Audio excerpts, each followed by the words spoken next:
Why are some of the most advanced, efficient, and powerful trucks in the world banned from American roads?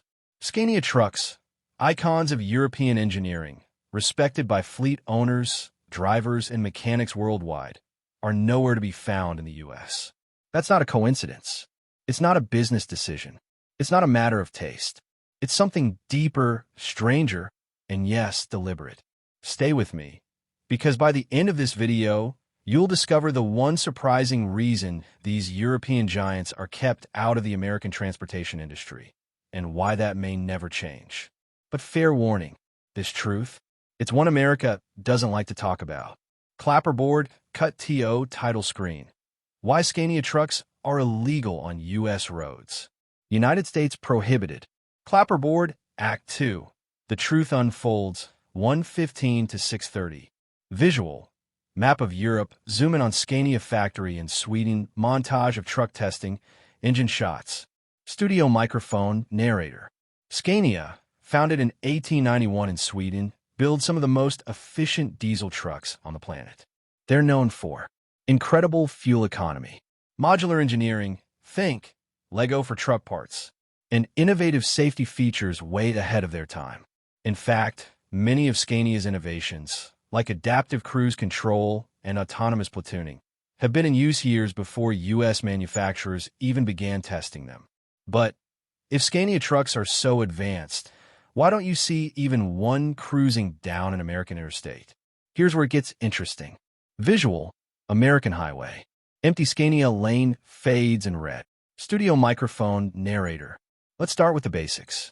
Scania trucks are not street legal in the U.S. Why? It boils down to regulations, market monopolies, and a bit of something I'll call economic nationalism. Pattern, interrupt. Wait, economic nationalism? Is that a Marvel villain or a real policy? Grinning face with sweat, well, it's real, and it's alive and well in America's transportation sector. Here's the breakdown. Direct hit point 1. U.S. regulations are a minefield. Visual. Overwhelming list of DOT, EPA, and FMCSA regulations in motion graphics. Studio microphone, narrator. For a truck to be legal on U.S. roads, it must pass a gauntlet of Department of Transportation, DOT, and Environmental Protection Agency, EPA, standards, some of which are, shall we say, strategically inconvenient for four manufacturers. Scania's trucks, which meet or exceed European Union standards, would still require extensive re-engineering just to comply with different emissions metrics, lighting systems, and safety protocols used in the U.S. The cost? Millions. The time? Years. Cliffhanger. But here's the kicker. Even if Scania jumped through those regulatory hoops, they'd still be crushed by something much bigger. Direct hit point 2. The unspoken domination of the big three. Visual. Logos of Freightliner, Peterbilt, Kenworth appear with heavy, dramatic music. Studio microphone, narrator. The U.S. trucking market is dominated by three major players: Freightliner, Peterbilt, and Kenworth. These brands have deep dealership networks, service infrastructure coast to coast, and, here's the real kicker, long-standing influence on regulatory boards. Scania? They'd have to build all of that from scratch, in a market that's been hostile to outsiders for decades. Remember how Mercedes-Benz tried to enter the heavy-duty truck space in the 80s? Yeah, didn't end well. Pattern, interrupt. Fun fact. The Mercedes truck was so over-engineered, it actually scared American buyers. Because apparently, too many buttons is a real complaint. Direct hit point 3. Cab over design? That's a no-go here. Visual.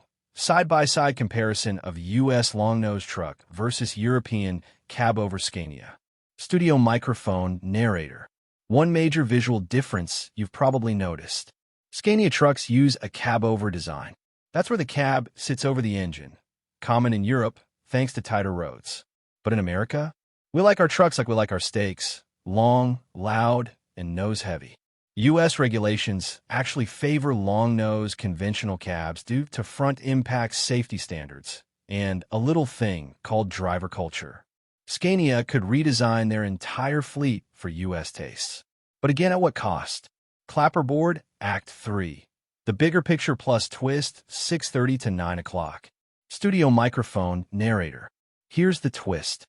Scania isn't just sitting in Sweden twiddling their thumbs. Their parent company? Volkswagen Group, which also owns Navistar International. Yes, the American truck brand. So technically, a piece of Scania engineering is already in U.S. trucks, just under a different badge. Is that a coincidence? Or a strategic backdoor entry into the American market? We may never know for sure, but what we can say is this.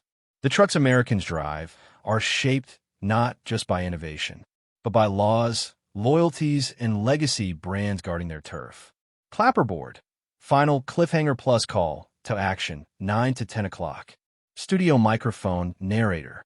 So the next time you're stuck behind a semi on I-70, burning fuel, blasting fumes, and wondering why it doesn't have adaptive cruise control or regenerative braking like in Europe, just ask yourself, is it because we can't have better trucks? Or because we're not allowed to? Dramatic pause. Let that sink in. Thumbs up if this video opened your eyes. Get a thumbs up, speech balloon, and let me know in the comments.